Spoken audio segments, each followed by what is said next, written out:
Rendons grâce à Dieu de nous avoir accordé ce jour pour que nous puissions avoir une bonne évangile du dernier dimanche de l'année.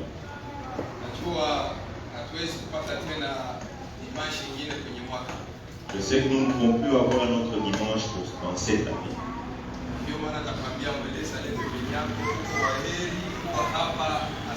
C'est pourquoi j'aimerais que tu dises à ton voisin que tu es heureux d'être ici ce matin. Dis-lui encore une fois, tu es heureux d'être en Seigneur ce matin. Alléluia. Amen.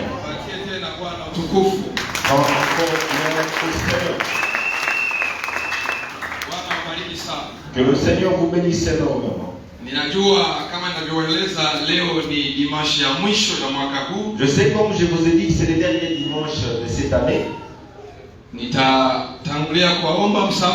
Je vais d'avance vous demander pardon. Parce que je sais que c'est un jour du pardon. Je peux être long, ce n'est pas un problème. Je peux être court, ce n'est pas un problème non plus. Je peux faire dire quelque chose qui fait mal à ton cœur, cela n'est pas un problème. Mais ce que je veux aujourd'hui,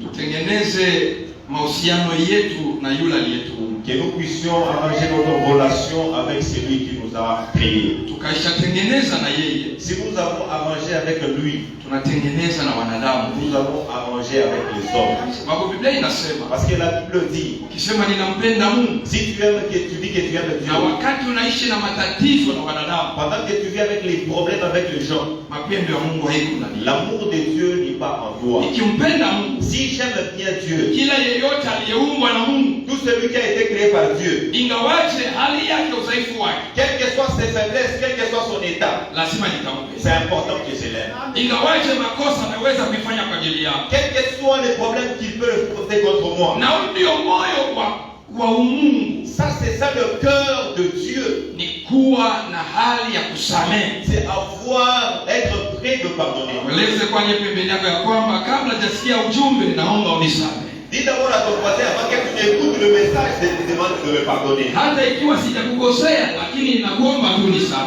je n'ai pas encore posé du temps, mais je te demande de me pardonner. Allez-moi au Seigneur. Tenons-nous debout pendant que nous lisons la Bible. Nous allons lire des Écritures. Notre première écriture, nous allons lire 2 Corinthiens. Nous sommes dans le 13e chapitre. Nous allons lire le 5e verset au 7e verset. Et notre deuxième écriture, on va nous lire le livre de Proverbes, de Psaume 90.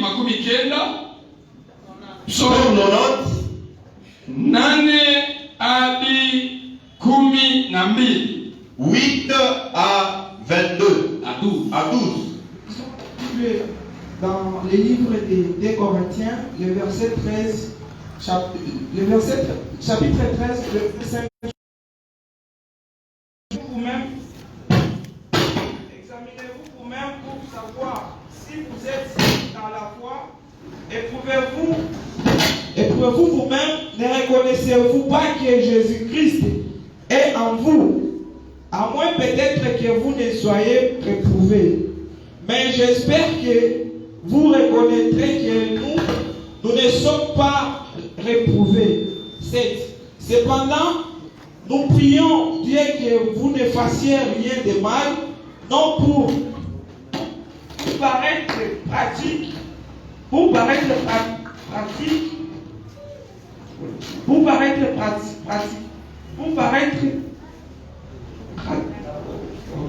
cependant que nous prions Dieu que vous ne fassiez rien de mal, non pour paraître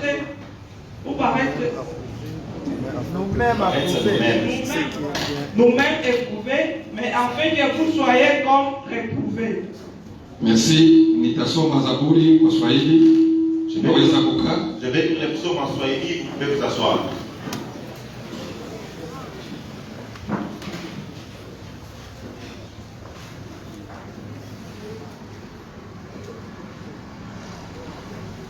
Zaburi makumi kenda. Nasoma mstari wa 8 hadi 12.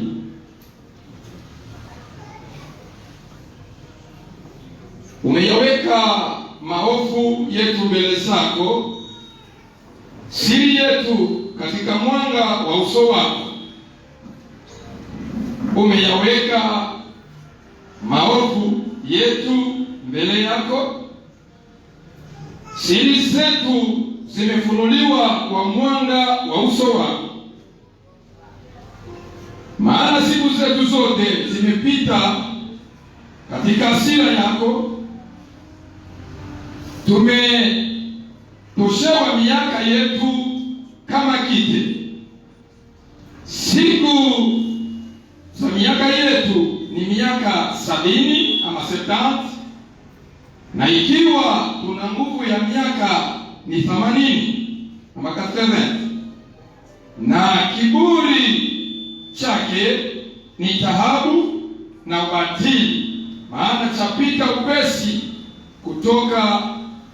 kutokomea mara. 11.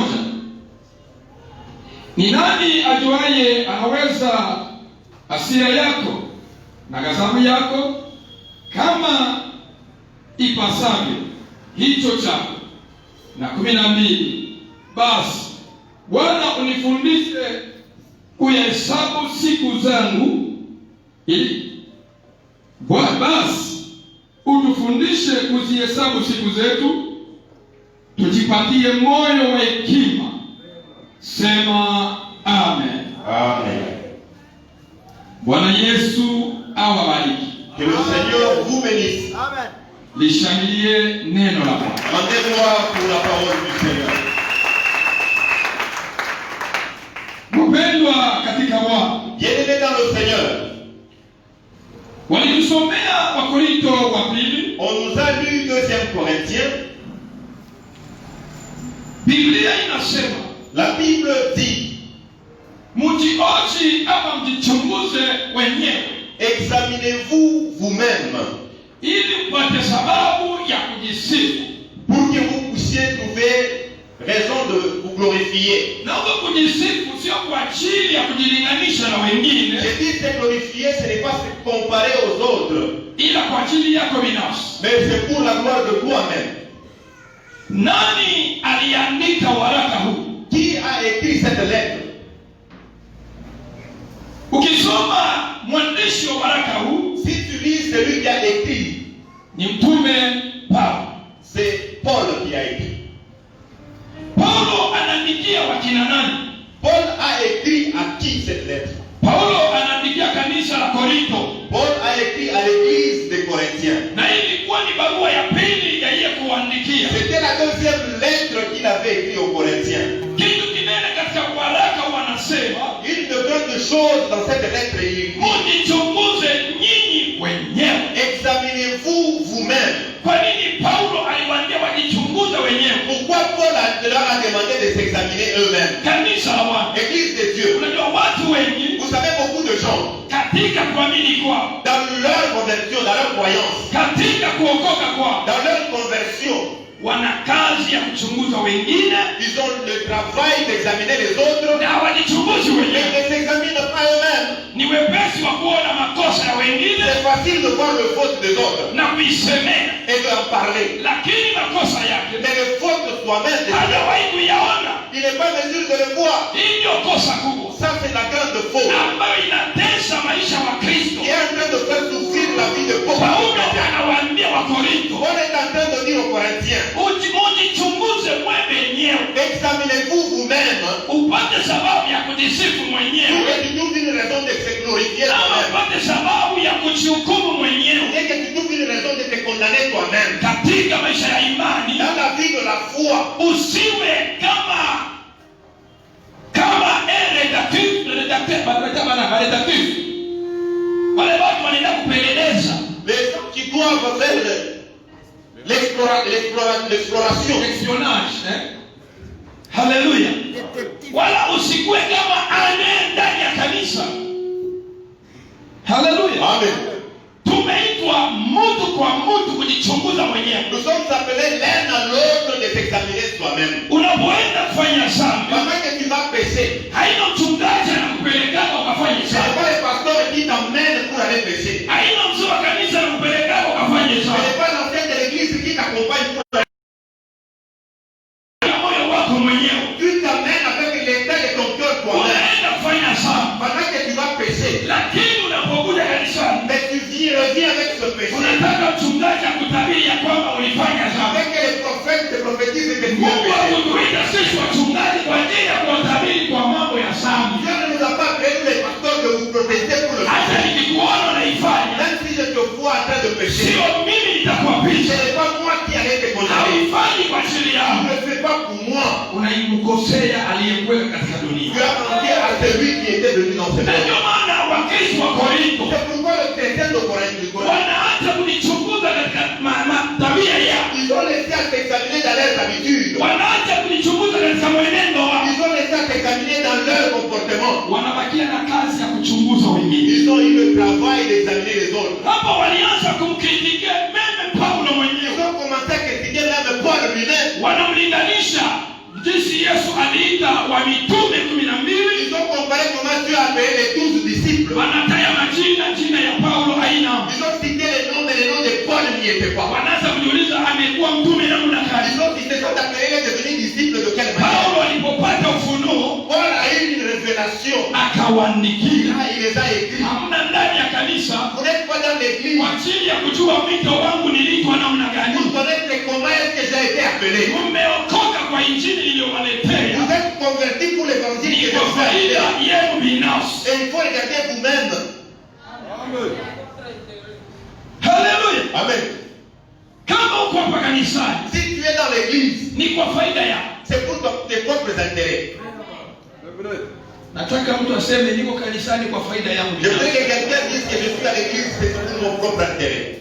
Na kama utajua niko kwa faida yangu, Si tu vas connaître que tu es ici pour ton propre kwa intérêt, nini nitamchunguza mwingine? pourquoi aller dans les tuer examiner les Kila autres? siku ninapokuja Chaque jour pendant que je viens, nakuja kutafuta faida je suis yangu, venu chercher mon intérêt. sisi kuchunguza Je ne wengine, peux pas examiner les autres. sisi kuangalia tabia ya Je ne wengine. viens pas regarder les comportements des Kama autres. nimekuja kwa faida yangu, Si je viens pour mon je intérêt, vais m'occuper de moi-même. nitaenda kuangalia mie binafsi. Sitachokipe na mambo ya Je watu ne vais pas wengine. m'occuper des problèmes des autres. Haleluya! Amen. Ukiwa kwa chini ya wengine, Si tu viens pour les autres, wengine wataendelea les autres vont émerger. na wewe utaendelea. Et toi, tu ne vas pas émerger. Sababu ya nini? À cause de quoi? Celui qui s'occupe des autres, il ne sait pas comment s'occuper de lui-même. Ule anaangalia mambo ya wengine anajisauri yeye mwenyewe. C'est pourquoi unasikia wanasema utenda kwa menisie, unakuta yale tengeneza bichi vya bia ni kwa bichi vya mubaya. C'est pourquoi tu vas dire que tu vas laisser un ministère, lui arrange des bonnes têtes pour les autres, mais celui qui n'a pas de bonnes. Unakuta menisie na vitu vizuri ni grâce ya kipekee. Mais si tu trouves un ministère avec des beaux sièges, c'est une grâce personnelle. Sasa watoto kama pastor abaongokaki. C'est pourquoi tu vas dire les enfants des pasteurs ne sont Pastor pas kichwa normaux. yake ilikuwa kwa l'église.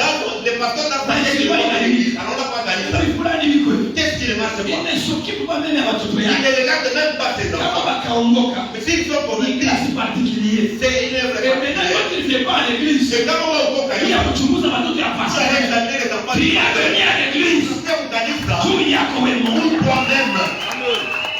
Haukuja kukanisa juu ya nini kwa Tu pastor. n'es pas venu à l'église pour la femme du pasteur. Haukuja kukanisa juu ya Tu n'es pastor. pas venu à l'église pour le pasteur. Nani ambaye damu yangu itamwokoa ende Qui mbinguni? est celui que mon sang va les sauver pour Ule qu'il aille? ambaye damu yangu itamwokoa. Qui est celui que mon sang va sauver? Ainue mkono ni moja. Qui lève son doigt à l'air. Na wewe Et toi aussi. na mimi. Et moi aussi. Biblia La inasema Bible dit, moja kwa moja l'un ou l'autre, atabeba mizigo yake mwenyewe il va prendre ses charges de lui-même kwenda nayo mbele ya kiti cha et enzi, aller avec lui devant le kupeleka hesabu et aller te rendre ya compte matendo uliyoyatenda. des œuvres que tu as Mimi posées. sibeba mzigo wako, Moi, je vais prendre mon wewe fardeau. unabeba mzigo Toi, tu wako. vas prendre le tien. Ikiwa tuko kanisani, Et si nous sommes en église, shughulika na maisha yako, uniache na mimi nishughulike na maisha fais yako. aussi de ma vie.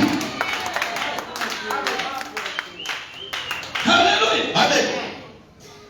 Please umwe encore kwa namna ingine. Kwanza mimi ninaweza kuwa sutwa kwa kuingilia kwa maisha yako. Moi, je peux être hypocrite pour rentrer dans ta vie. Sous-toi. Mtu wa curiosité. Tunasema nini sous-toi? Un curieux, oui. Mimi naweza kuwa sutu. Moi, je peux être curieux Kwa ajili yenu. pour vos vies. Sababu Parce que niko hapa kwenye madhabahu. je suis ici sous l'autel. Kwanza kwa ajili yangu. Pour moi-même d'abord. Na ya pili. La deuxième chose. Kwa ajili yenu. Pour vous. Mimi sitafuti sanctification seulement tu as kwenda kupata vie Moi, je éternelle. ne cherche pas ma sanctification pour moi-même. Na itafuta tu kupata uzima wa milele. Je le cherche pour moi-même. Na utafuta pia. Je le cherche Kwa aussi juu ya kumiproteger mwenye. pour protéger vous. Mambo yote naweza mafikia. Le problème qui peut vous arriver, Inapambana na mie. c'est comme la Kwa mort. sababu unanirepresente mbele ya Mungu. Parce que je vous représente devant le Seigneur. Mungu hakuwa anasema na Israeli en général. Dieu ne parlait pas Israël. Alikuwa anasema na Moïse. Il parlait avec Moïse anaenda kutasema. il transmettait aux enfants d'Israël. Anaweza kuwa sutu. Moi, je peux être Parce que vrai. Mungu anachokipenda Parce mimi. que Dieu s'occupe Na de mimi moi. anachokipenda Et moi, je mimi. m'occupe aussi de vous. Haleluya. Kama mwana utakuwa basuku wa kwangu. Leo ni bambe nini? Kirie suku akirie. Sema amen. Amen. Kama mwana unaweza kuwa basuku wa Si kwangu. vous pouvez être des curieux pour moi, Ni kwa kunilisha na kunivika. c'est de me nourrir et de me vêtir. Sasa hii makoti na shika mbambe leo tu ushanjie makoti. Ces derniers temps, ces fêtes ne sont pas en mesure de nous allons changer les mains. Sio kwa kunisemea mabaya. Ce n'est pas parler en mal contre Sababu moi. unanisemea mabaya. Parce que si tu parles en mal contre moi, Nikisikia nisiposikia. que j'écoute ou que je n'écoute Ule pas, aliniweka mbele yako. c'est lui qui m'a établi devant toi. C'est celui qui va te condamner. Na kama Et nakuambia s'il te condamne, hautakuja kutubu. tu ne viendras pas te confesser. Unaendelea Tu kuangalia. vas continuer à être condamné. Lakini leo ni siku ya Et leo. aujourd'hui, c'est le jour du pardon. Ninasamehe kila aliyesema mabaya juu Je yako. pardonne tout celui qui a parlé en mal. Kama nilisema mabaya juu yako nisamehe. Moi, si j'avais dit en mal Kwa contre toi, sababu leo ni siku ya kutengeneza c'est maisha. le jour d'arranger avec Dieu. Haleluya. Amen. Asema mjihukumu Il dit, mwenyewe. condamnez-vous vous-même. Ni nani ambaye amealikwa kujihukumu? C'est qui est appelé à se condamner? Ni mwenyewe. C'est toi-même. Mwambie jirani yako sasa ujihukumu mwenyewe. Demande d'abord à ton dis à ton voisin, condamne-toi toi-même. Amen. Hapo peko shida. Ici, il y a un problème. Fura heshima mbele. Frère, tenez-vous d'abord debout. Paka hivyo kwa hapa. Comme tu es ici là, Nasema ni mfano. je dis c'est un exemple. Ulisha. C'est à la main du diable. Kupeleke kule kama kufunga Dieu te veut t'amener à au chukuma mwenyewe. ou bien condamne-toi toi-même. Iko teketeke iko. C'est facile ou bien c'est pas facile? Ni participer. Parce que c'est très difficile. C'est difficile. C'est difficile. Wengine wanasema c'est facile. Les autres, C'est facile comment? C'est difficile Ils vont te dire comment? comment et c'est facile comment. Haleluya. Unaweza kukaa. Sasa leo tuko na examen kwa wengine iko difficile, kwa wengine iko facile. Aujourd'hui, nous avons un examen. Pour les autres, c'est difficile et pour les autres, c'est facile. Mungu amenituma nikwambie, yeye Mungu leo hata kuhukumu, anakwambia wewe moyo ujihukumu. Dieu m'a Kuanzia envoyé le 1er décembre 2020 mpaka leo vile ulitenda wewe peke ukiweke kwa balance ujihukumu sasa, nilitenda mzuri au nilitenda mbaya. Kila mtu ajihukumu. depuis le 1er janvier jusqu'au 1er décembre, prends tout ce que tu as fait, mets-toi sous le mien et Janvier ulifanya nini? en janvier, qu'est-ce que tu avais fait? Février ulifanya En nini? février, qu'est-ce que tu avais fait? Mars ulifanya nini? Qu'est-ce que tu avais fait en mars? Avril, En avril, qu'est-ce que tu as fait? En mai, mu juin, en juin, mu juillet, en juillet, août, en août, septembre, en septembre, octobre, en octobre, novembre, mpaka leo Desembre, umefanya nini? qu'est-ce que tu as Biblia fait? inasema La Bible dit, Mungu anakuja jioni, Dieu est venu. anakuja jioni Il est venu aujourd'hui kwenye shamba la Edeni, dans les chambres. anamwita Il Adamu. a appelé Adam. Adamu, uko wapi? Adamu anasema nimejihukumu mwenyewe, mimi na mke wangu tumetenda dhambi, ndio maana tumejificha.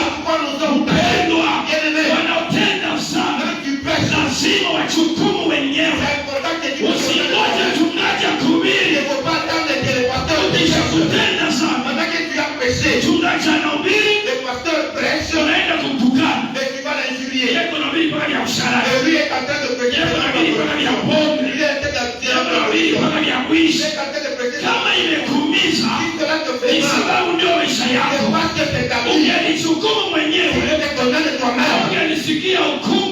mchungaji. devait pas écouter la condamnation du pasteur.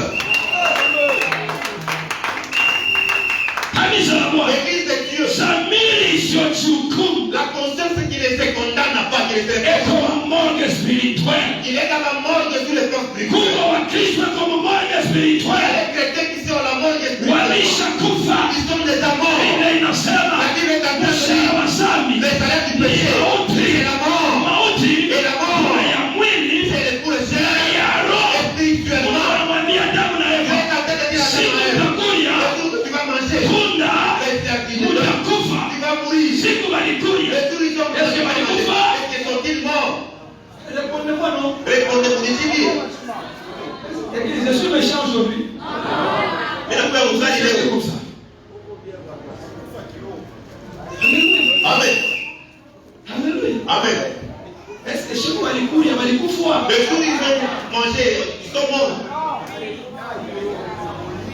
Paulo anasema Mrome, Paul est en train de dire, mshahara wa dhambi ni nini? le salaire du péché, c'est quoi? Niulizie mmoja. Demande d'abord à moi, ton voisin. Ushafanya dhambi? As-tu déjà péché? Sasa ulishakufa? Es-tu déjà mort? Sasa kama uko naishi katika mwili, Si tu es en train de vivre Biblia la kwa foi, inasema moi je te dis, ile dhambi ulifanya le péché que tu as ili fait, kuua spirituellement avec une foi, na walikuingizaga kesha mumorge. on t'avait mis déjà à la morgue. C'est pourquoi vitu vya kiroho Pourquoi les autres kama spirituels, unaingia si tu y entres, hautasipote bakihubiri mambo ya dhambi, ulishakufa. parce que toi tu es déjà mort.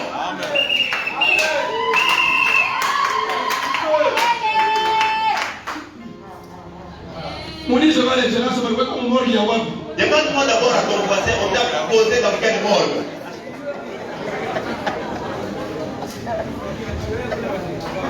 Mshahara wa dhambi ni mauti. Le salaire du péché, c'est la mort. Majorite ya watu wanaishi physiquement La majorité des gens, ni balisha ya kufwa. ils sont déjà morts.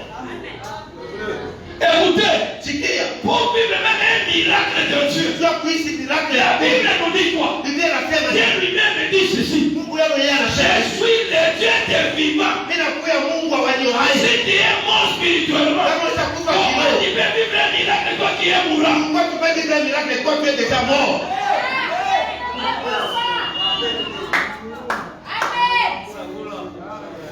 Alléluia. Amen.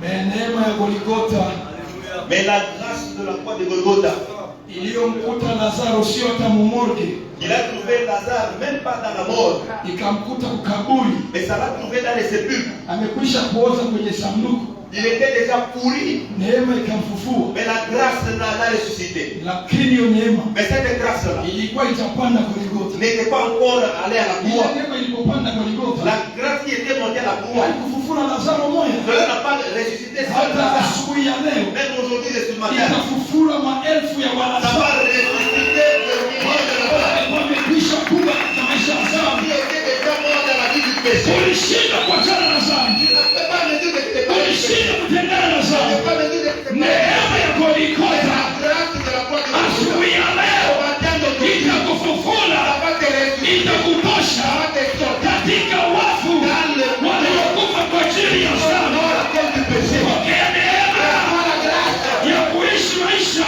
vivre la vie ya utakaso. de sanctification. Pokea neema Reçois la grâce ya kutoka de sortir katika utumwa wa dans dhambi. l'esclavage du Biblia péché. inasema La Bible dit, anayetenda dhambi celui qui ni pêche utumwa wa est dhambi. l'esclave du péché. Kukombolewa kwa damu ya Mais Yesu aujourd'hui, il est pris par la ni vie du péché. kukombola katika utumwa wa dhambi. Et ça te sauve dans l'esclavage du péché. Haleluya! Amen. Neema ikutosha mzaa, C'est ton qui dans le péché. neema ikutosha La mzaa. grâce te sauve du Biblia péché. inasema La Bible est en train de kwenye dire, kaburi ya Lazaro dans le vie de Lazare, ulikuwa jiwe il y avait une pierre ilikuzuiza, qui avait kile brûlé. kinachokuzuiza C'est ce qui te bloque. wenye kuishi mapenzi ya La Bwana. vie de la volonté de Neema Dieu. ya Golgotha La grâce de Dieu. itakubiringisha, Alléluia. itaondoka, Ça va sortir. itatoka Ça va sortir. kwa jina la Haleluya! Amen. Ulikata tumaini Tu as manqué de foi. kusema mimi, kusema kwamba De dire comme ceci, maisha yangu ma vie à moi, yameharibika. est déjà détruit. Mpendo, Bien aimé, wewe utanuka. toi tu n'as pas encore commencé à sortir. Lazaro alinuka. Lazare s'en fait déjà. Wewe huyakataliwa na familia. Toi tu n'as pas été refusé de ta famille. Lazaro anakamkataa. Lazare, sa famille l'a fait. Yesu anamwambia nipeleke aliko. Jésus a dit amène-moi là où est Lazare. Anasema Bwana, Femme a dit Père, utasipokea. tu ne peux pas supporter le Utasikia harufu mbaya. tu vas sentir une mauvaise Si ya Yesu Kristo itakumwangikia. Itakuwa harufu mbaya. Wewe unakuwa mali mpito. Leo damu ya Yesu ikusafishe, ikuoshe, ikutakase. Haleluya. Biblia inasema hata ikiwa dhambi yako ni ya rouge, yeye ataitakasa. Itakuwa meupe. Neema ya Golgotha itakasa maisha yako. Neema ya Golgotha ioshe nafsi yako, ioshe mwili wako, ioshe dhamiri yako, ikutakase. Haleluya. Hii ndio maana Yesu aliyokufia, Ça, c'est la raison pour laquelle Jésus était mort. ni kututosha katika harufu ya mauti, C'est de nous sortir dans les odeurs de la mort. mauti ya dhambi, Les odeurs de la harufu péché. ya dhambi. L'odeur du péché. Haleluya. Amina. Mpendo, acha tumpende Yesu. Bien aimé, laisse-nous aimer Dieu. Katika Agano la Kale Dans l'Ancien Testament, wamekushika unazini pendant que David est en train de se prostituer, na mwanaume na mwanamke wanapiga mawe mpaka Mungu, et l'homme et la femme, on vous jette de guerre jusqu'à la mort. lakini neema ya Mais Golgotha, la grâce de la croix de Golgotha, baada ya kuuawa na au mawe, lieu d'être tué par le pierre, Yesu anasema kuja tu na mzigo kwako, Jésus dit que viens avec le fardeau. wewe ukwe pembeni, Toi, tu sois libre. ile mzigo kuinyama. Viens avec les charges. Bien-aimé, Nous prenons. tumeitwa kwa bure Nous sommes appelés gratuitement. bila kutoa hata senti moja, Quand nous sommes dit même dans une seule chose, ili tupate rehema, pour que nous trouvions la grâce, isipokuwa tu quelque secteur, kuvunja mioyo yetu, briser seulement nos cœurs, kujitambua ya pour kwamba reconnaître que nous tuko wakosefu mbele ya Bwana. sommes le pécheur de Hiyo Dieu. inatosha, Cela suffit. hiyo inatosha. Cela suffit. Unachunga nini? Qu'est-ce que tu attends? Kutengeneza maisha yako. Allez d'arranger ta vie. Miaka inaongezeka, L'année augmente. inapoongezeka Ça augmente. siku za kuishi zinapunguka. Le jour de vivre diminue. Unajua Vous savez, hata mtu wanasherehekea premier, comme nous sommes en train de nous précipiter vers le premier, wanadamu, le genre, kinachotufanya tuishangilie ce qui nous fait que nous puissions acclamer, ni furaha ya mauti, c'est la joie de la mort. c'est l'esprit des morts. Il a fait une. Écoutez, frère Kuya, écoutez, C'est qui a fait? hapa ndio pa kaburi. C'est ici, la tombe. Wewe uko unaishi hapa, Toi, tu vis ici. anakwambia sana tusongee kidogo. On te dit avance un peu. Unaona pale tu unaenda, Tu sais là où nous allons? Tu connais. wewe unashangilia, Toi, tu as là. unakuja Tu unafuata. manges et tu te vêtis. Ni nini mnakusumbua? Qu'est-ce qui a fait de t'empêcher de pousser? Wale nakuona na furaha ile inasema nini? Nasema tumkokote tena. Quand on te voit en train de nous rendre compte, on te dit, Wewe leo unashangilia. toi là, tu as en train de Wewe bado unashangilia. Parce que tu l'as. Wewe iko naona sema unafanya nini?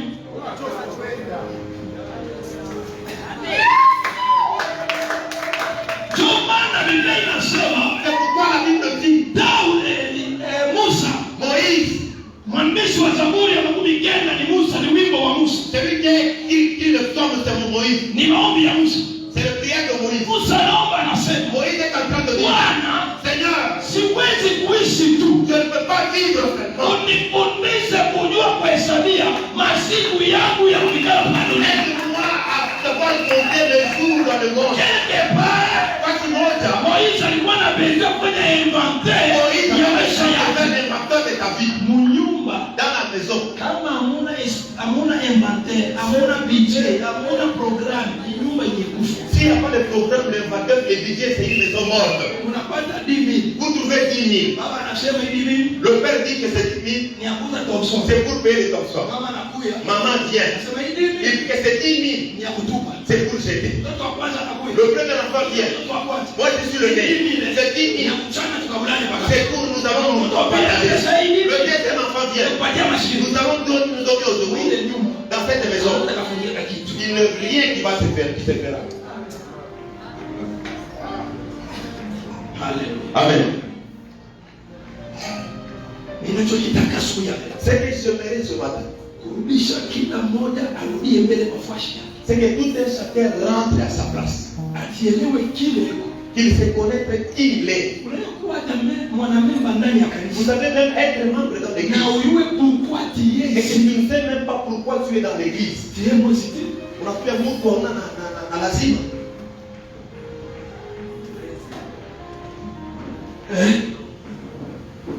Paka vitu frère. Mimi na frère. Uko hapa juu ya nini? Tu es ici pourquoi? Oh papa Michi. Papa, je ne sais pas. Takufundisha. Je vais te chasser. Hayo. Tu ne sais pas pourquoi. Niko hapa. Je suis ici. Nimekuja kutafuta wokovu. Je suis venu chercher le salut. Niko hapa. Je suis ici. Nimekuja kumtumikia Bwana. Je suis venu servir le Seigneur. Niko hapa. Je suis ici Sababu nimekombolewa na damu ya Yesu. parce que je l'ai été sauvé par le sang de Jésus. Pourquoi tu n'es pas au bar? Tu as dit il y a un homme bas. Parce qu'il y a une fâche. Parce que c'est pas ta place. C'est facile. Il a pris un peu baisse. C'est ma mère. Dis ta mère bien. Je disais à des personnes, pourquoi tu es ici? Demande d'abord pour moi à ton voisin. Tu as dit il y a quoi? Pourquoi tu es là? Ici, pourquoi? Nous sommes ici pourquoi?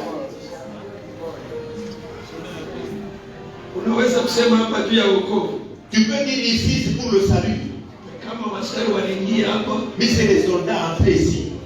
Sauli atasema Avec les armes, celui qui va dire hapa ni Mkristo, hapa tunamuua. qui disent qu'il est chrétien. Hapa gani? Papa, c'est ici pourquoi? Mimi ndo pasteur ndani ya Biblia. C'est parce que les pasteurs m'avaient appelé.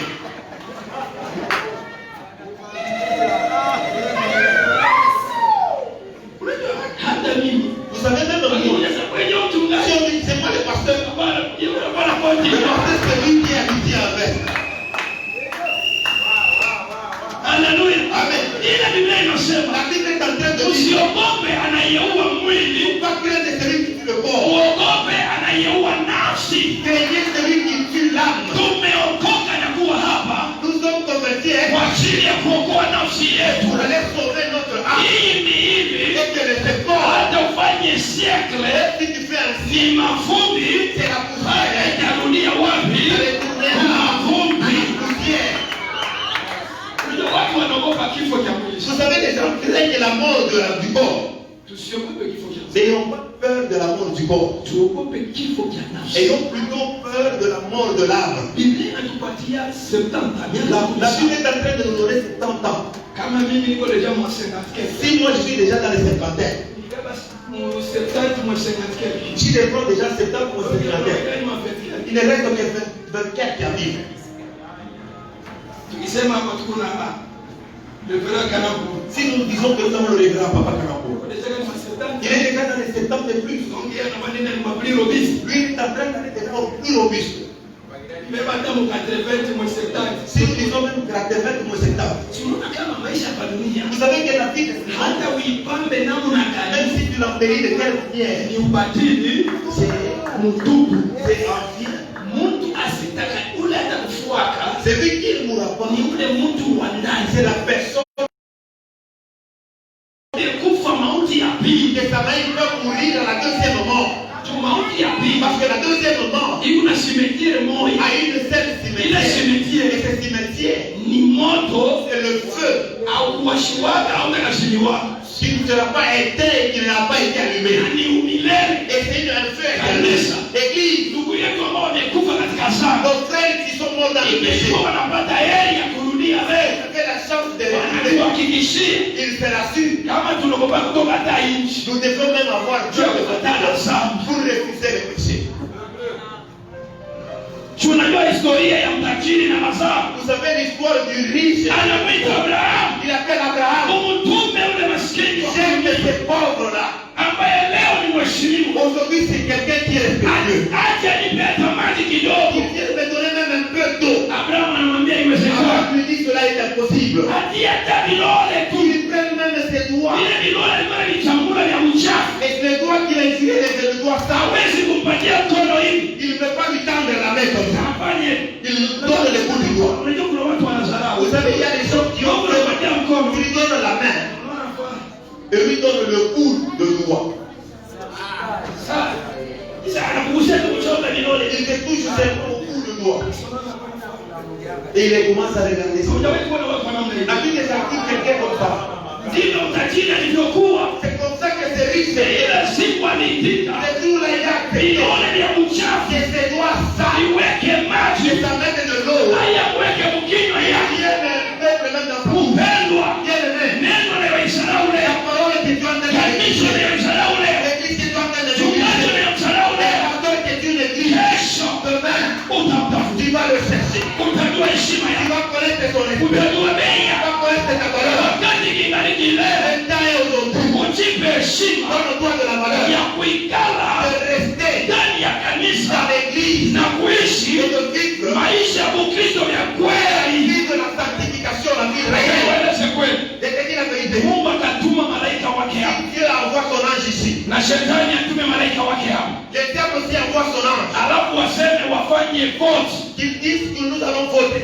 bale bana na dhambi bende kwa Mungu, Ceux qui n'ont pas de péché qui bale vaillent bana côté na de Dieu. dhambi bende kwa malaika wa Ceux qui ont shetani. le péché qui aillent à l'ange du diable. Ici.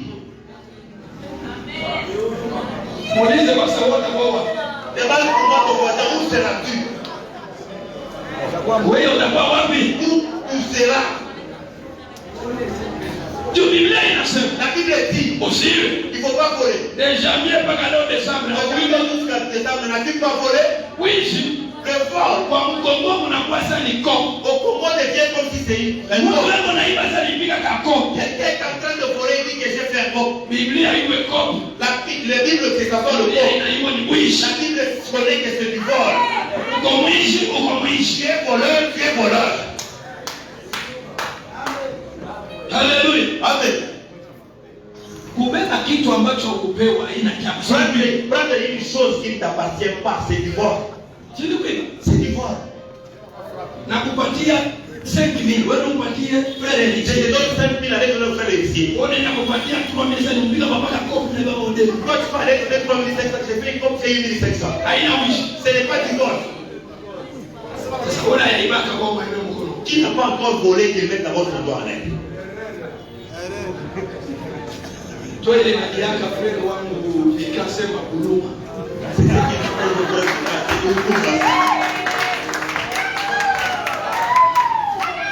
Haleluya. Amen. Mungu akatuma mamalaika wa shetani na wake hapa itakuwa ni huduma.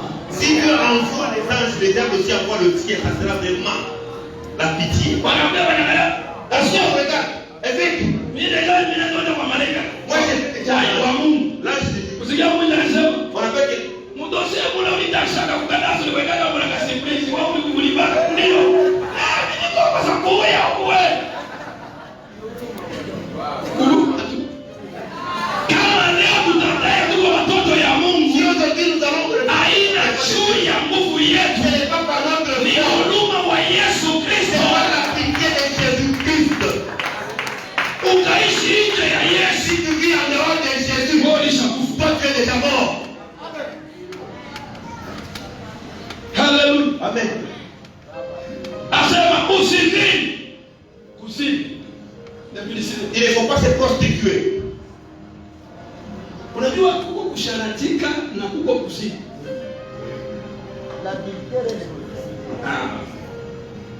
Haleluya. Amen. Yesu anawaambia Jésus leur dit, mambo aina ambayo kufanya tendo la ndoa sema ndio unasharatika. le problème ce n'est pas seulement faire l'œuvre du mariage que vous avez. Ukiangalia mwanamke, Si tu regardes une femme, ukiangalia mwanaume, si tu regardes un homme, unampenda kwa tamaa ya usharati. tu l'aimes dans la convoitise de la prostitution. Ndani yako wewe. À l'intérieur de toi, Ulishasharatika na tu as exprimé déjà produit avec elle. C'est un péché. unayafanyaka dhambi ya ile tamaa ya Celui usharati. qui n'a pas péché de la convoitise, c'est qui?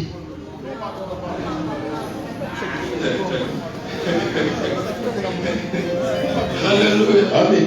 Haleluya. Amen. Haleluya. Amen. Hasa niko nasikia huduma Vijana wetu wa leo Je suis en train d'avoir pitié de gens. weko kwenye shida. Ils sont dans des problèmes. Zamani mwili wa mwanamke ulikuwa unaheshimika.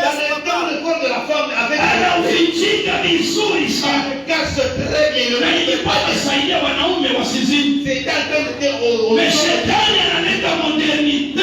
mais le diable a mené la Mama mort. wanawala tubidu tunaishia Les hapa. femmes s'habillent aux choses qui s'habillent Tena aujourd'hui. nawapatia afya mifuno minene. Et ils ont vraiment des grandes âmes. Wanapotembea ni ajabu. Pendant qu'ils marchent, c'est un problème. Vijana wa leo, Les frères d'aujourd'hui, muombe Mungu anisaidie. et que le Seigneur nous aide. Niko kwenye hasara. Vous êtes dans des problèmes. Niko kwenye hatari ya kwenda Vous jela. êtes dans des difficultés, dans des problèmes. Tuone macho ya mwili. Et Dieu qui t'enlève le mal. Hasara imeinuka. Parce que la colère n'était pas pour aller. Hiyo ni hatari. Ça, c'est un problème. Na ukiangalia sasa, Mais si tu regardes wanawake wote toutes les femmes, hakuna mbaya. elle n'a pas de grosse femme.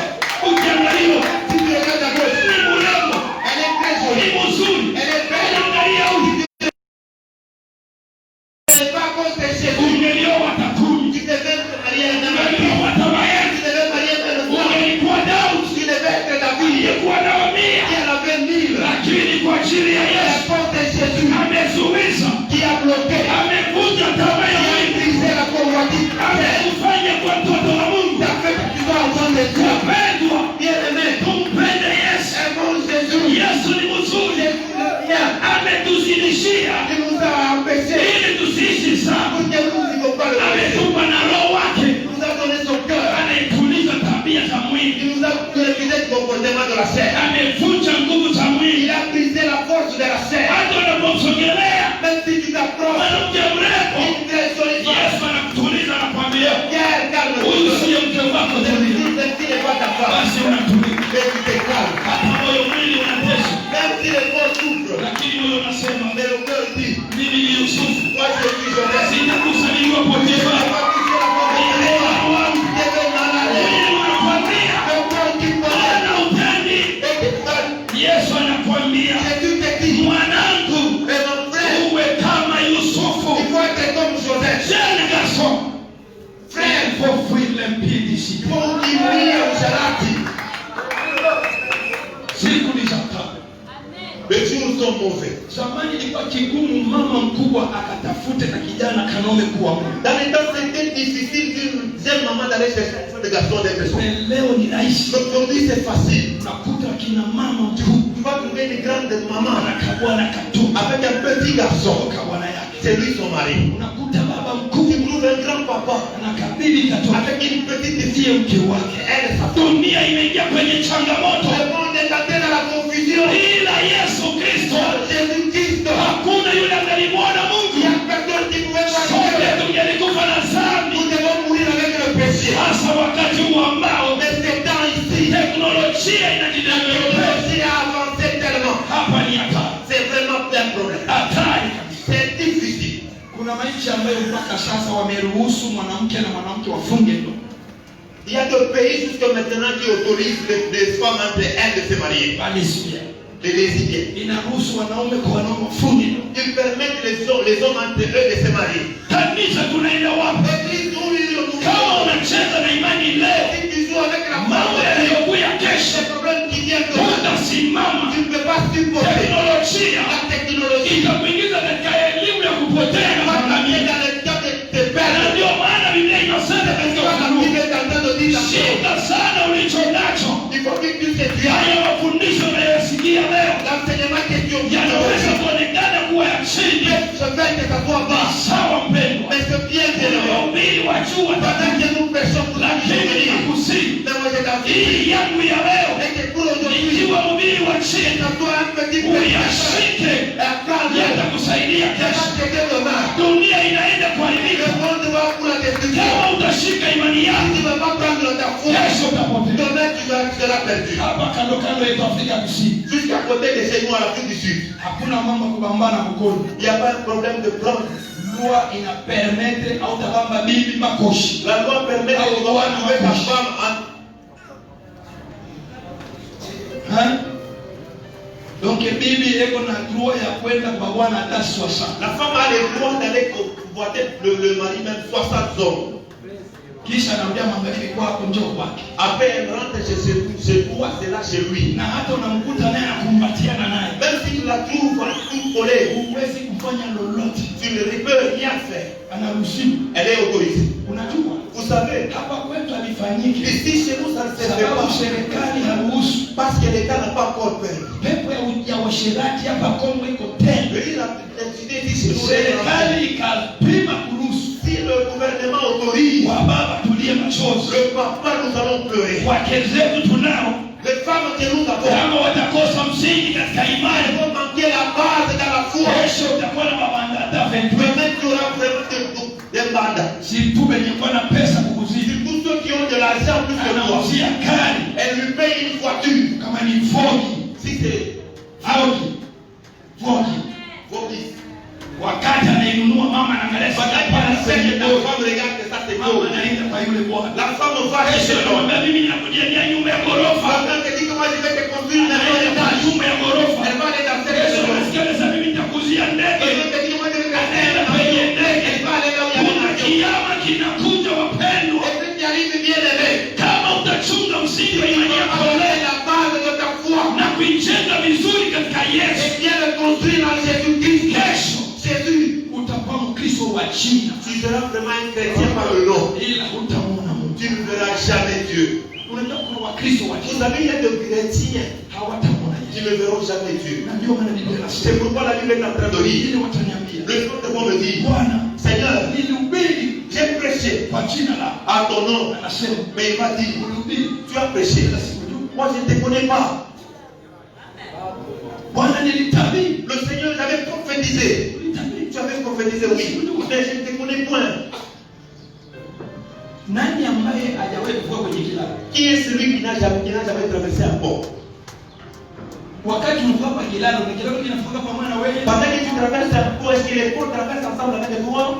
Usiwe hapa kanisani kwa kilalo cha wengine. Ne sois pas ici à l'église en étant un pont des autres. Unapoimba watu wanaokoka. Pendant que tu chantes, les gens se Unapohubiri convertissent. watu Pendant wanaokoka. que tu prêches, les gens se convertissent. Mais ce jour-là, Ukakataliwa. que tu sois refusé, Itakuwa haya. ça sera la honte. Itakuwa aibu. Ça sera la honte. Haina huduma itakutetea.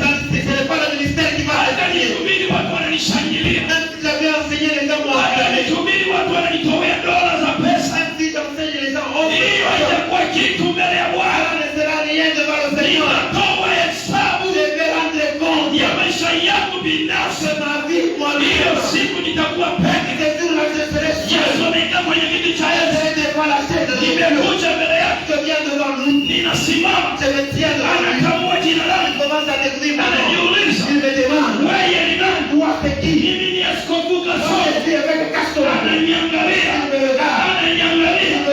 Ananichunguza. Ananigeuza. Il me tourne. Akikuta dhambi Il me tourne le péché. iliyomfichika mke Il wangu, avait cassé ma femme. iliyomfichika na Il meno avait kabisa, cassé les membres de l'église. ananiambia Il va me dire, basi hiyo dhambi ce n'est pas pour moi de le faire. ikibadiki mkonte yako Après de ce côté, au kuileta il kwangu n'a pas amené ses bouts. uko wangu. Tu ne dis ce jour-là, tu es Baada ya ressuscité. kuhubiri wewe, Après que j'ai vu te acha passer, nikueleze pendo, moi te dis que tukibariki na wakati tu n'as pas encore le na temps kutengeneza maisha de yetu. rentrer notre vie. Hakuna dhambi Il n'y a pas le péché. isiyokuwa na msamaha Il y a le pardon mbele ya wetu Mungu, devant notre Dieu. hata ikiwa dhambi aina gani. Même si ça doit le péché de quelqu'un, Yesu alisamehe. le Seigneur le Hata pardonne. ikiwa ulimwamini Si tu avais Yesu avancé, anaweza le kusamehe. Seigneur peut te Hata pardonner. ikiwa uliua mwanadamu Si tu avais tué notre Yesu homme, anasamehe. le Seigneur Hata pardonne. kama ulisharakika Même si tu t'avais Yesu prostitué, le anasamehe. Seigneur pardonne. Hata kama uliiba Même si tu avais volé, Yesu le anasamehe. Seigneur pardonne. Hata kama ulipaka dawa Même si tu avais touché au Seigneur, Yesu anasamehe. le Seigneur Bado pardonne. kazi ya damu kingaliki inatenda. L'œuvre du sang continue à agir. Ninakualika siku ya leo, Je t'en supplie ce matin. itika kushuka kwenye kisima ya damu ya Yesu Accepte de descendre dans les puits du sang de ili Jésus. upate rehema, Pour que tu trouves le pardon. sababu hukumu Parce inakuja. que la condamnation t'attend. Haleluya. Amen. Mweleze tena jukumu. Dis d'abord à ton voisin, condamne-toi toi-même. Mbona msemeshaji? Pourquoi vous ne vous parlez pas? Jukumu mwenyewe. Condamne-toi toi-même. Mwambie tena jirani yako ujukumu wewe Dis mwenyewe. encore une fois ton voisin, ton doigt de toi-même. Hallelujah. Amen. Baada ya kubakia inspecteur wa wengine mkanisa. Au lieu de regarder un inspecteur ou un curieux pour les autres dans l'église, Ulisikia? tu avais écouté. Frère Messi. Le frère Messie, Bila nifanye. ce qu'il avait fait, Ulisikia? tu avais écouté. Kama unanisikia. Si tu avais écouté, Inakusaidia nini? ça va t'aider à quoi? Kanisa sikia. Église, écoute. Mtu kukueleza makosa ya Si wengine quelqu'un te dit les fautes des autres, ni mhubiri mbaya. c'est un mauvais prédicateur. Sababu ya nini? À cause de quoi? Ataharibu moyo wako. Il va détruire ton cœur. Unaanza kumwona yule mtu, Tu vas commencer à voir cet homme. unampa heshima ndogo, Tu le respectes un peu. japokuwa labda sio kweli. Mais ce n'est pas la vérité. Mhubiri wa kusema tabia mbaya ya wengine mfukuze machoni Le pako. prédicateur te dit en mal de comportement des autres, cherche-le devant tes yeux. Mbona wengine wanapofanya vizuri huja kunieleza? Pourquoi les autres font le bien, tu ne sais pas me dire? Baba wala kikuya ananikabulia makuta wewe uliona. Au sienda kusema Si baba wala anakwambia papa papa vient te donner l'argent, tu ne vas pas raconter aux autres. mimi kama naona baba wala Mais si tu vois papa, il fait une faute.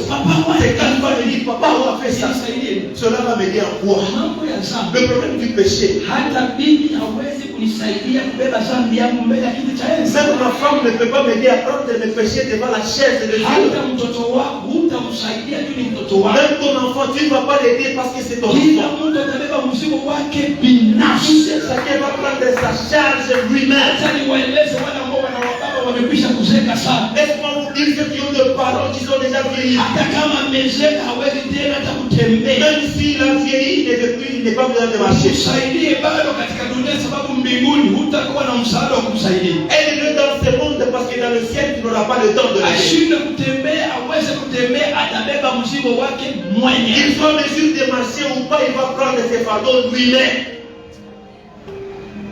Hallelujah. Amen. Hallelujah. Amen. Jichunguze mwenyewe. Examine-toi toi-même. Umefanya nini katika mwaka? Qu'est-ce que tu as fait pour cette année? Umefanya nini? Qu'est-ce que tu as fait? Zambi Le péché, sio mpaka washerati. ce n'est pas seulement les prostituées. Sio mpaka washerati. Ce n'est pas seulement les prostituées. Zambi Le péché iko katika aina nyingi. a des dimensions différentes. Biblia inasema La Bible dit kwa ule anayejua kufanya vizuri à celui qui connaît faire le bien na asilifanye et il ne le fait pas, anafanya zambi. il le pêche. Vrai ou faux? Kweli wala bongo? Wewe unaelewa vizuri ni ngapi? Toi tu connais combien de bien? Ulishafanya ni ngapi? As-tu déjà fait combien? Na ndio maana Biblia inasema C'est pourquoi la Bible dit hakuna mtakatifu hata huyu. il n'y a pas même pas un seul Kama saint. tunamtosha tu Yesu. Si nous sautons Hivi Jésus, ni kwa comme je suis ici, na heshima yote mnanipa kwa askofu. avec tout le respect que vous me Kama donnez, tunamtosha si Yesu on sautait Jésus, ni zambi kwa zambi. c'est péché sur péché. Ila pamoja na Yesu Et qu'ensemble avec Jésus, ndio maana tunaitwa watakatifu. c'est pourquoi nous sommes appelés chrétiens, le saint. Na ndio maana maisha yetu C'est pourquoi notre vie, tukitaka kuweza si nous voulons réussir, tumpate Yesu. nous devons lui offrir la Jésus, Aitawale, qu'il règne, aikale. qu'il s'assoie, Kama anaikale qu'il s'assoit dans notre vie, et il règne. sababu yake ndake sana. Parce que lui ne pêche pas, Atakufanya il va te faire. usitende sana. Tout ce qui ne pêche pas. Haleluya. Amen. Haleluya. Amen. Acha yake ya Misri yuko kwenye kamera. Le diable a mis ici maintenant. Wakati ulikonja mpokea Yesu, Pendant que tu n'avais pas encore reçu le Seigneur, ukiona wakikupa vere ya simba, si tu vois qu'on te donne un verre de bière, utasikia tu sentais comment? mshifu Tu avais de la joie na unaipokea, et tu le reçois unaitupa kwenye tumbo. et tu le jettes dans le ventre. Mais leo kwa nini Mais aujourd'hui, pourquoi tu n'en prends pas? Yesu Parce que Jésus, anakuzuiza? il t'a bloqué. Ukimweka Yesu hapa atakukinga. Si tu mets Jésus dans ton cœur, il va te protéger. Atakukinga kwa watu wenye kuwazia Il mabaya. va te protéger contre les gens qui pensent à mal. Anaweza bana kutupia hata vitu vibaya. On peut vous jeter même des mauvaises choses. Il va se briser. Atafanyika hivi. Il va faire ceci. Ile Yesu Mais Jésus, ule kondani c'est lui qui est en toi. alikanyama. Il va se le piétiner. Biblia inasema Et la Bible dit, ule kondani c'est lui qui est en ni moi. mkubwa, Il est plus fort. anaweza kukanyanga Il peut ile piétiner. yote wanaweza kukaba dunia Tout ce yote que l'on met dans ce monde par contre, bila Yesu. sans Jésus, Kama sisi wengine hatu si nous autres nous restons aujourd'hui. Sababu mimi nimekwisha kuonja mauti. Parce que moi j'ai déjà goûté à la mort. Mimi nimekwisha kuonja mauti. Moi j'ai déjà goûté la mort. Kama wewe ya kuliaka mimi maisha yako. Si toi on t'a pas encore pleuré, moi on a déjà fait un deuil. Kama ninaishi leo. Si je vis encore aujourd'hui, Ni sababu ya c'est à Yesu. cause de Jésus. Nje ya Yesu. En dehors de Jésus, il n'y a rien. Amen. Niulize pembeni kwa sababu wewe wako Yesu eko ndani au eko nje? Demande d'abord à ton frère, c'est toi ton Jésus, il est à l'intérieur, il est dehors. Hallelujah. Amen. Unaweza kuwa pamoja na Tu Yesu. peux être ensemble avec Jésus, Mais eko nje. mais il est en dehors. Tena unaweza eko nje. Il peut être en dehors. Eko mposition Il gani? est dans quelle position? Tunakumbuka Biblia. Rappelle-toi de Wanafunzi mubato. un Bebo na Yesu. avec Jésus. Abajentereshe Il s'endort. anawacha na mambo. Il est avec ses problèmes. Bebo wasema hivi analala mtashikia Et leo. comme il a dit, comme il s'endort, Suruba inalamuka. le vent s'élève. Anapima experience Il yao. essaie, il a l'expérience. Anashinda. Ils ont échoué. Kisha kushindwa. Après qu'ils aient Ndio échoué, anakumbuka sema. maintenant qu'ils Siko sont pamoja na Yesu. nous avons ensemble avec Jésus. Kama Yesu unamkumbukaga kwa mambo yako mpaka unaisha kushindwa. Si Ndio tu maana m'appelles anapenda. avec Jésus dans tes problèmes après avoir échoué, Umwassocier avant de commencer. associé Jésus après, avant de commencer les problèmes. Una besoin ya kuoa kuolewa. Tu as besoin de te marier ou bien de te Kwa marier. associer Tu Yesu. n'associes pas Wale Jésus. vinashindikana. Quand ça va, tu Ndio unakuta Yesu. j'aimerais que tu vas chercher Jésus. Analala Lui loyo. aussi s'endort. Hallelujah. Amen. Hallelujah. Amen. Ilibidi bamulamushe. Il fallait qu'on le réveille. Bwana, Seigneur, lamuka. réveille-toi. Unakufa. Nous sommes morts. Napenda na wewe ambaye Je voudrais que toi là, unaweka Yesu pembeni mis Jésus à na côté. Yesu alilala. Et Jésus Ndio s'endort. maana ulitembea katika dhambi. Pourquoi tu as péché dans les Ndio péchés? maana ulishindwa kuachana na tabia Tu mbaya. as voulu te laisser du mauvais Asubuhi ya comportement. leo, Matin d'aujourd'hui, namlamusha Yesu. réveille Jésus. Umtikise. Umwambie Bwana, nimeshindwa. Nimetenda dhambi. Nilishalatika. Niliiba. J'ai collé. Niliua. J'ai tué. Nilimwaga damu. J'ai versé. Ulamuke. Réveille-toi. Unisafishe. Wakati ataramuka Pendant qu'il va te lever, utapata nguvu. tu vas trouver la Ya force. kwanza 2021 Commencer 2021 avec une nouvelle force. Hallelujah. Amen. Wangapi wamekufa mu 2020? Combien sont morts en 2020? Kwanza kama kuna mwaka tumezika wachungaji ni 2020. D'ailleurs, s'il y a une année où nous avons enterré des pasteurs, c'est 2020. Kama wachungaji wamekwenda Si les pasteurs sont allés, na wewe à ukiangalia combien de fois tu existes encore? ona bei ambayo Mungu amekupatia. Regarde la valeur que Jésus fait dans Wewe unamrudishia Mungu nini? Qu'est-ce que tu es en train de retourner à Kama Seigneur? sio maisha ya Si dhambi, ce n'est pas la vie du péché, kama sio kwenda fanya si dhambi, ce n'est pas aller pécher, mpendo, bien-aimé, hii sio wakati ya kuishi maisha ya dhambi. ça ce n'est pas le temps de vivre la vie du péché. Ni wakati ya kujichunguza. C'est le temps de s'examiner. Ni wakati ya kujichunguza. C'est le temps de s'examiner. Hallelujah. Amen. Ujiangalie mwenyewe. Regarde toi-même. Maisha yako ni ya namna gani? Ta vie est de quelle manière? Yesu hata mapepo inamtambua Jésus, même les démons le reconnaissent na inamwogopa. et le craignent. Wangapi wanajua kama mapepo inamwogopa Yesu? Combien savent que les esprits impurs craignent Jésus? Acha nikueleze. Laisse-moi te dire. Wakati Yesu anatambuka bahari, Pendant que Jésus traversait la mer, anakuta mtu aliyekuwa kwenye makaburi. il trouve quelqu'un qui était dans le sépulcre. Biblia inasema La Bible dit, mapepo ikaja ikamshujudu, les esprits viennent et se ikaanza prosterner, kumbembeleza. commencer à le supplier. Mwana wa Adamu, Enfant de l'âme, usitutume kuhukumiwa, ne nous jette pas dans la condamnation. Aie pitié de nous. ututume twende tangu mbinguni. Jette-nous même dans les ports. Pepo inamsi Yesu. Les démons ont Donc supplié Jésus. inarekonete ke hakuna mwingine chini ya jua Les esprits, mpaka huyu. les esprits impurs l'ont Kama reconnu. mapepo inatambua na Si kumwogopa, les esprits l'ont reconnu, ona wewe na mimi tumwogopa. à combien plus forte les autres voient. Tunatenda dhambi vile Nous tunapenda. péchons comme nous voulons. Ikiwa kanisani Même si c'est dans les tunaenda kama tunaposhurutishwa. nous allons comme si nous sommes poussés. Nimewahi kueleza mara nyingine kwamba J'ai essayé de dire une autre fois comme kwa ceci. pengine samishi tena kuombea. Il y a des autres qui disent que je ne vais pas y aller. Papa alipita na kwangu mimi sitenda. Papa il est pas venu chez moi, je ne vais pas y aller. Écoutez, Chikia, Niliwaeleza tena. Je vous avais dit une fois encore. Mungu anapata bénéfice intérêt mingi kwa. Vous trouvez beaucoup plus d'intérêt sur moi. Zaidi ya mimi kupata intérêt kwenu. Plus que ce que moi je trouve auprès de vous. Nawaeleza kweli. Je vous dis la vérité. Ninapojikumone kufundisha neno la Mungu. Je me commande pour t'enseigner la parole de Dieu. Hapa jasho kunatoka, kuna kitu kinafanya jasho. Pendant que je suis en train de suer, il y a une chose qui fait que la sueur sort. Hata kama nilidejeuner mbele ya kuhubiri, Tu sais, même si j'avais déjeuné avant de venir t'enseigner, nimechukua masaa mangapi kwa kutengeneza ujumbe? j'ai pris combien de temps pour arranger ces messages? Nimejinyima furaha ngapi za dunia kwa ajili Roho Mtakatifu Mungu asemeze Je kupitia me suis privé combien de joie de ce monde pour que le Saint-Esprit entre avec et Dieu me parle?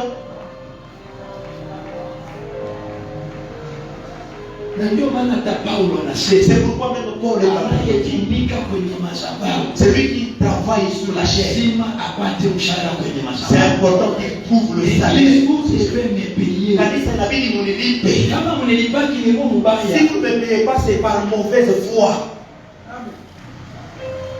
Il y a des églises là où wanashika bantu kila mwezi. Kuna pia makanisa hivi wanateka les gens chaque mois. Mais kila siku tunafunga maombi, Mungu anafukuza spirit de mort, chunga watoto yako. Hakuna kifo, hakuna magonjwa, alikupa mamilioni ya madola, lakini hata kusema niunue kombe ya maziwa ya baba kwako usiri, unafanya sana. Mbele zambi ya kwanza mwe wote mtatubu, mwishi amunilishi bien, amunifuiki bien. Le premier zambi ya kwanza vous allez demander pardon, vous ne me médisez pas bien, vous ne me nourrissez pas bien. C'est le premier péché. Regardez d'abord le ventre. Regardez d'abord le ventre. Mwaka lazima yangu ipite yake. Cette année, c'est important que mon ventre mama yale ambayo unamlisha tumbo itoke, anza sasa kunilisha. Maman, ce que vous donnez à papa pour que le ventre grossisse, venez ici aussi me donner. Alléluia. Amen. Alléluia. Amen. Kutotenda mema ni dhambi. Ne pas faire du bien, c'est un péché. Kutokuja kushiriki ibada za kanisa ni dhambi. Ne pas venir participer à l'évangile du jour, c'est un Mungu péché. alikupa $100 unauza ka écran plat. Dieu te donne $100, tu achètes un écran plat na ka panneau solaire avec un petit panneau solaire. Dimanche, Le dimanche, baada ya kwenda kuomba au Mungu, lieu d'aller prier Dieu, uko naangalia ka tu es écran. en train de regarder cet écran. Yote ya kushitoka wewe kutembea kushuka toka kwa vitre kwa Si tu vas voir que les leta écran. Ili mapepo hii. Mungu anakafanya wakarekipere chuto kwenye kurejesha wenda pour kubisha. que ça te distraie, il faut que tu viennes dans le culte. Kuna wakristo yetu hapa. Il y a des chrétiens qui sont Balikuwa katika sala ya kuingilia. ils étaient à mesure pour Banaita baba tuko kwa sala. papa, nous sommes dans des difficultés. Tunashuka na mama busiku. Descends pour la nuit avec Baba kumbuka watoto papa, wako. on vient de nos enfants. Aba kuwaingilia. On ne fait pas de Haina neema. ce n'est pas une grâce. Eske balibeba hata sema tubebe sadaka nzuri tukapatia ule baba alikuwa nao. On dit que des problèmes, une bonne Kama offrande. ukuleta umefanya dhambi leo tubu ile sana. Pas péché aujourd'hui, confesse-toi de ces péchés. Tu vas venir te le dire. Hapa mseme amen. Ici, ne dites pas Amen. Amen. Mpige Bwana mikono. Acclamez d'abord.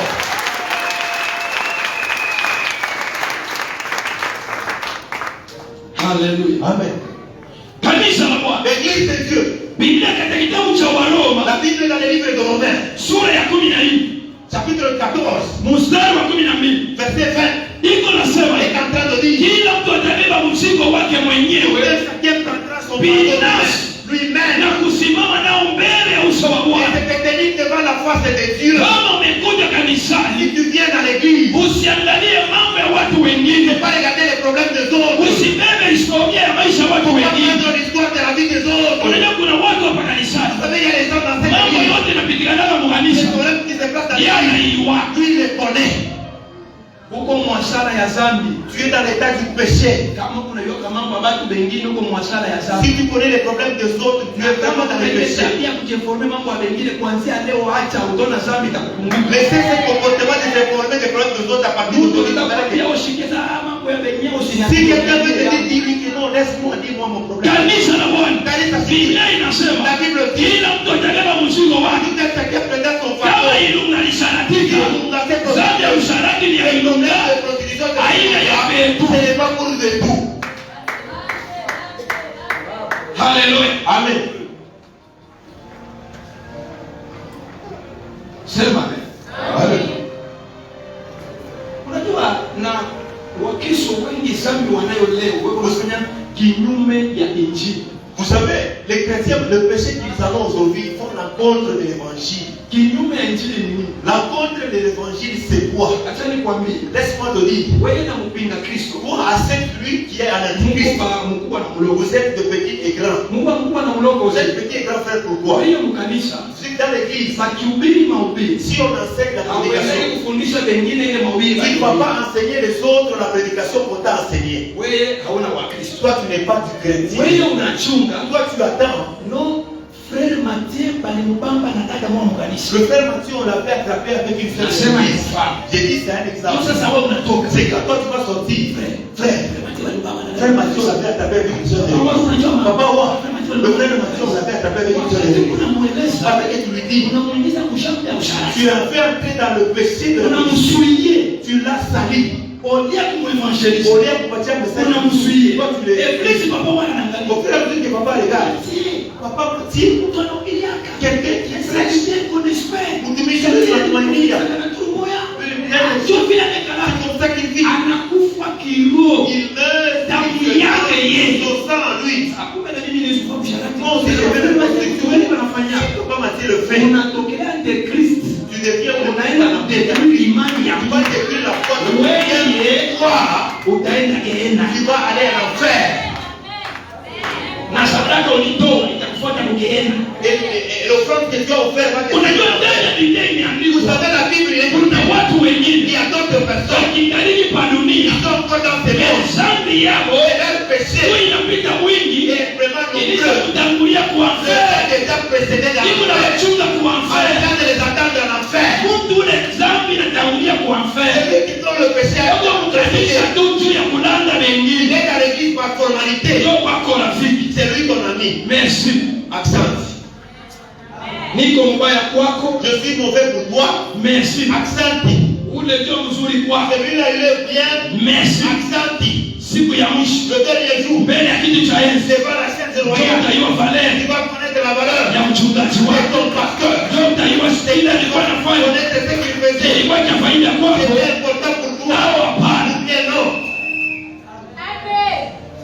Hallelujah. Amen. Kanisa, Église. laisse-moi vous souligner cette phrase en big rouge. Acha niupige kistari muhimu. Nous ne sommes pas nombreux des hommes de Dieu. Benye kuchunga leo sainteté, nous ne sommes pas nombreux. J'ai dit de moi-même, nous ne sommes pas nombreux. Hatuna benye watumishi wa Mungu wa kutupa utakatifu. Hatuna benye. Makanisa hivi. Les églises sont nombreuses. Mule kuna fanyika miujiza mwana. Là où il y a de miracles. Hata mfuko tu anaanza frère, kuna mmoja Même si dans la poche, fais entrer la main dans la poche. Tu fais seulement la poche. wende mu. Vas-y, va manger. Mimi nakwambia, Moi je te dis, hatuna benye. nous ne sommes pas nombreux. Benye kuchunga mtumishi wao mu Ceux sanctification. qui gardent bien cette sanctification. Tel que je suis. Dis-lui quoi? Siongopake nabii. Je n'ai pas peur d'un prophète. Hata utaenda kutafuta nabii mwenye kufuma sana ukauliza basi pastor wewe eske ni mtumishi wa Mungu wende. Même si tu Na vas kupatia jina yangu yote bien juu bakaione kwa je tumishi. te demande, je te donne Kama mon utaenda nom. kwa mfumo wenu. Si tu vas aller chez un féticheur, Jina vas-y. yangu naitwa Mon nom Kasongo Kasongo, Mkoko Coco, Beros. Béros. Ile Beros na double S na E. Béros avec double S. Écrit. Wewe kwa profeti unasema ule ndio wa macho ya Moi, jana. c'est un prophète qui Wewe dit hata que kwa Dieu, mfumo. même c'est un Sasa kauliza Yesu huyu mtu huyu. va lui demander. Vitu vyenu ni mnamwona. Wakati anashikia tu njia. Quand il va écouter ta parole, Anakuambia sema il huyu va te dire que celui-ci, ni mtumishi wa il Mungu. est un serviteur de Dieu. Sisi ni mwamen. Il a fait servir un niveau. Na kuna pia Je te jure, sina na hofu. je n'ai pas peur. Wende tu. Vas-y. Kama nina deni ya shetani, Si je nilienda kutafuta hata mshishi. suis allé chez Wasema hizo ilikuwa na nguvu. Hizo ya shetani anishute. le diable va me Sina dire, deni na je shetani. n'ai pas de tête avec le Niko na diable. Yesu ndani yangu. C'est Jésus en moi. Ninapenda na Je wewe. voudrais que toi aussi, Pokea neema reçois la ya grâce. kuikala ndani ya Yesu. Restez dans Ya Jésus. kuishi ndani ya Yesu. Restez dans Jésus. Biblia inasema, La Bible dit, non transmet ce qu'il a. on va aller Kama Yesu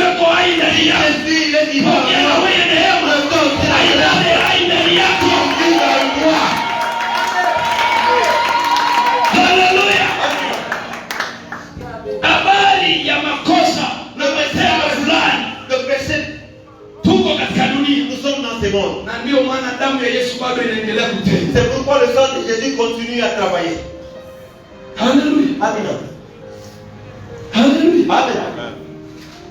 Ujihukumu mwenyewe. Condamne-toi toi-même. Ninajua maisha yako. Tu connais ta vie. Wewe unajua maisha yako. Moi aussi, je connais ma vie. Haleluya. Amen. Haleluya. Amen. Niulize ndio pembeni yako. Demande-moi d'abord Hii à yote toi. ni defense. C'est 2020. Basi kuweka kubalance. Si on te balance, Ngambo ya huko wanaweka de ce sanctification. côté, si on met la Huko wanaweka sanctification, dhambi. on met le péché de ce Wanaweka côté. dhambi. Et de ce côté, Huko wanaweka utakaso. on met la sanctification. Ni wapi kutapese mu maisha? De quel côté vas-tu peser dans ta vie? Kuna Wakristo ambao Il y a des chrétiens, unamuka tena hapa kitani. c'est levé même sur le lit, Anaanza sana. il commence à pécher. Tumeuto amgoroba angalia tunyama tuimu. Vous n'avez pas torsionné, dit des Kisha voleurs. anasaulika anawachagua watoto wambushi kwa watoto yake. Puis il oublie qu'il résume même les enfants de chien, mais ça c'est pas les enfants. Mtu anapenda sana anawachagua watoto. Tumwe watoto wambushi mwe. Parce qu'il aime seulement pécher, il résume même les enfants de chien. mama yao kama wone wambushi wako nani? C'est toi leur maman, s'ils sont des chiens, et toi tu es qui? Tena watoto wambushi wako mbushi mama. S'ils sont les enfants des chiens, toi tu es une chatte. Sasa ukuta watoto ambao shetani anakatumia ndio kanakilia tasema mtoto wa mbushi ni mbushi. Si un enfant, quand les diables utilisent, il dit que l'enfant des diables est un chat. Utatafuta kisu ikatwali. Tu vas chercher un couteau pour le poignarder. Kwa wewe unamfundisha C'est toi qui l'as enseigné. kanisa. Église, Kama wanasema tel père, tel fils, tel mère, tel fille. si on dit tel père, tel fille, tel père, tel fille, Hatuzali roho. nous ne mettons pas au fond du cœur. Lakini Mais mafundisho na madibisho ya nyumbani inaweza kuamvute pale pote kuna. l'enseignement de l'église peut contaminer à tout le monde qui sont dans cette maison. Ça Na influence. niwaeleze tena. Laisse-moi vous dire encore une fois. Usikuwe tu pale juu yako binafsi, influencer entourage yako ikuwe kama wewe. Ne sois pas être là seulement pour toi-même. Influence aussi ton entourage, que ça soit comme toi. Kwani wanasema kutembea na mwisho utakuwa nani? Ceux qui disent que si tu marches avec un voleur, tu seras comme quoi? Qui? Ukatembea na mshahara utakuwa nani? Si tu marches avec un prostitué, tu seras Ukatembea na moloshi utakuwa Si tu nani? marches avec un voleur, tu seras. Est-ce que moloshi sasa atakayesema tukwe barafiki atamwambia sawa frère, mimi ni moloshi. Si un sorcier te dit que tu allons. Anacheka moloshi kuhusu. Est-ce qu'on écrit la sorcellerie sur le front? Ni buzee ndio moloshi. Bien, c'est la vieillesse, c'est la sorcellerie. Kama buzee ndio moloshi hapo tutasema tutasema maloshi. Si c'est la vieillesse qui est la sorcellerie, pendant que nous avons vieilli, nous serons tous des sorciers. Huko unajiasosia na mtu haujui damu yako. C'est très mauvais. Tu t'associes avec quelqu'un d'autre, c'est dangereux. C'est dangereux. Même en matière ya kuolewa mwe badala. À chaque fois, il y a mandoa. Essentiel ni Il ne olewe. faut pas dire seulement que ce qui est important, c'est de marier. Non, bwana beko naoa Il y a des maris qui marient. aliingia kuzimu. Il est allé dans la fête. Anampatia kishia. On lui donne vraiment une condition. Utaoa bibi wa Tu kwanza. vas te marier de la première femme. Utaikala naye 3 Tu ans. vas aller vivre 3 ans. Utamuua. Tu vas la tuer. Ndio ile makuta. Et cet argent, Utafanya vitu tu vas vinene. faire de grandes Ndio choses. sasa bibi wa Et kuikala. tu vas marier maintenant la femme. Kama uwe tata mia. Si tu ne connais pas son état, Anakuflatia il kukureshia na il kuwewe. critique. Hautaenda kuikala kule Tu ne ukweli. peux pas vivre dans ce Unaenda mariage. ndio kufwa. Tu vas mourir. Mais kama una esprit de Si discernement. tu as l'esprit de Na discernement, kama kuna asosie Mungu ambaye kuchemplike. Mungu anaweza kuona ile tu danger. peux voir ces Mimi dangers. mtende mingi Mais que même en dernière minute, inaharibika. cela sera Ushikilia sema ni mikosho. c'est Mambo mal. mengine ina mpaka mikosho. Surtout quand même les Mungu alikuwa anakuonyesha na kuokoa. Mpira nilipaswa kutoshesha machozi ya kesho.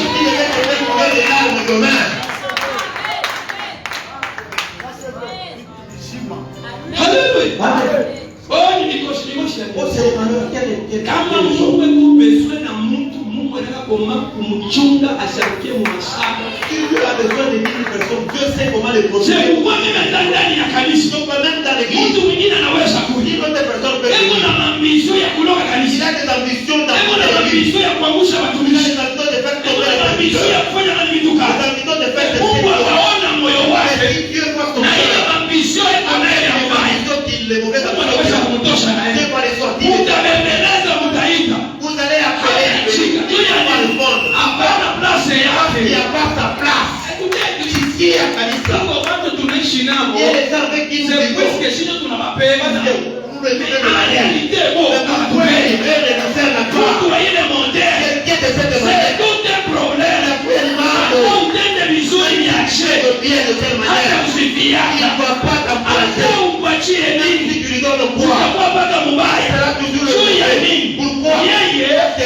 umpendi, wewe unampenda. Mapendo yako ndio inafanya muishi pamoja. Mbele yake haina hapo. Matematika tulifundaka pesa alifanyia de flesh La réciprocité. sasa kama Mungu tu mapendo ya flesh moja Si ni tu mapendo demandes à l'amour du flèche, allez. Il n'y a pas flèche et retour. tukikaliki mtasema unitumie kwa mega jasana kwambia simu Si vous êtes à l'extérieur, vous dites, kama wewe unashirisha na telefoni quand tu effaces même le numéro dans ton téléphone. wewe nilivyo kwa Est-ce que c'est la femme à marier celle-là? mfiasaje tu na kulomba mega kutuma anakuzimisha na Dans kulepea les fiançailles, tu demandes seulement le dégât, je n'ai pas envoyé, on te supprime même dans le récit. kama unakuwa mnyumba Maintenant, si vous devenez la maison, fresh ma frère, téléphone. wewe mgashi C'est toi le. wewe ni mwana yule Maintenant, allez. Tu commences maintenant à fuir.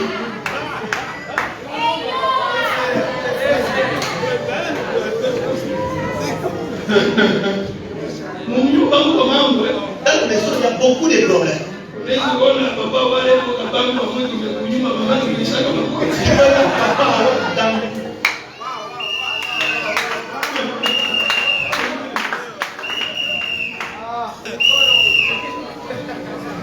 Ile ni mfano. Ça, c'est un exemple. Hein. Tu sais donc c'est ça maman. Il faut pas dire que Mama wale magoti. non, non. Mama wasiwa benye wa roho. Maman agit vraiment avec son cœur.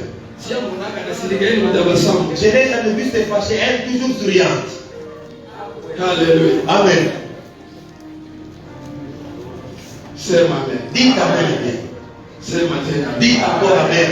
Ujichunguze mwenyewe. Examine-toi toi-même.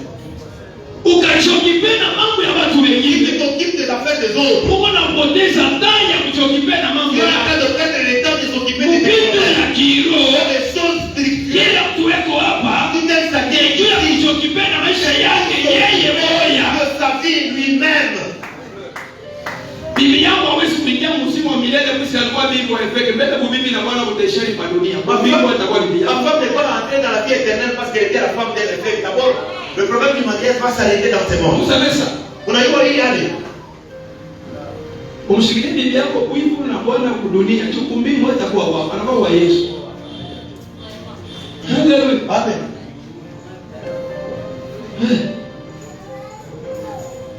Mama shoni. Kumbi unakuwa wa Yesu. Au ciel, tu es pour Jésus. Wakwako wanapiga macho mwana. La femme nous le fait. Elle était ma femme. Ana tena na Elle gari. n'est plus venue. Unakuwa bibi wa Je Yesu. deviens pour notre Jésus.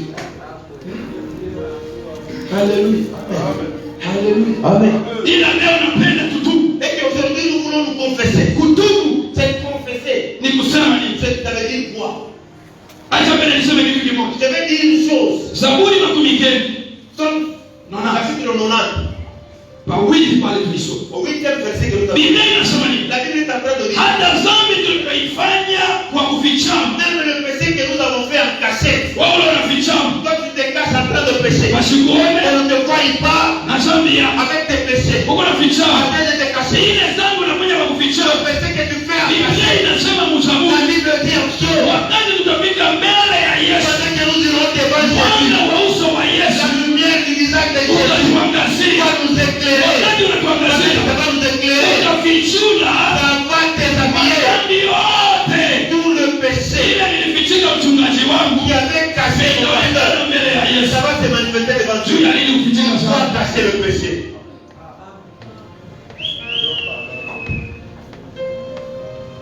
Mais hapa bantu wenye kufanya couvre-feu hapa. Et nos frères qui font le couvre-feu là, Wanakubamba usiku. on t'attrape le soir, la nuit, Wanakuingiza mikono, wanakunyang'anya on vyote. te fuit, on te ravit tout. Mimi sema pamebapatia tu na manda. Si on devait leur donner même des mandats, Ya kubeba kuna vile kuna mamzambi ambayo yenye kufichama. et quand même le péché de cacher les gens, Kwa sababu mtu anapotelelea au mtu. comme ça, quelqu'un dit son Unabeba mpaka mafuta bila kupata na mamzambi. Kwa sababu on te laisse avec les péchés qui sont mauvais.